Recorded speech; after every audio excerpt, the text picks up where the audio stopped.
8/6/2021 के महावाक्य हैं।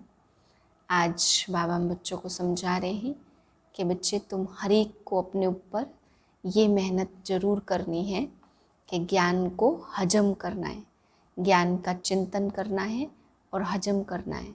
बाबा कहते जब तक ज्ञान हजम ना हो, ज्ञान का मनन चिंतन ना हो, तब तक ज्ञान शक्ति के रूप में ना मिले। इसलिए बाबा कहते शक्तिशाली बनना है तो ज्ञान का मनन चिंतन चलता रहे।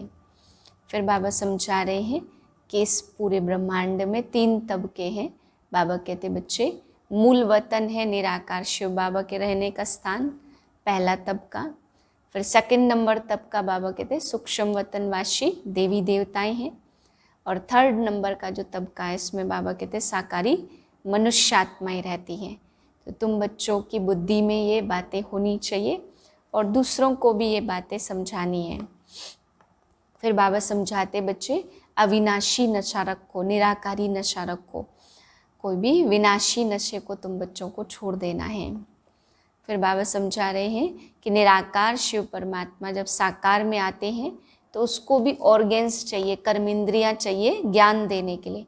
इसलिए बाबा कहते गायन है ना, मुख से गंगा निकली। तो बाबा कहते कोई पानी की गंगा नहीं निकलती है, बल्कि कर्मेंद्रियों के आधार लेकर के ही बाबा ज्ञान गंगा बहाते हैं।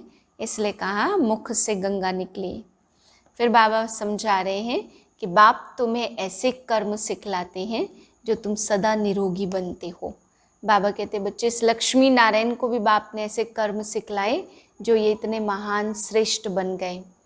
आज की दुनिया में बाबा कहते कर्म कूटने पड़ते, क्योंकि कर्म ऐसे हो जाते जो कर्म कूटने पड़ते।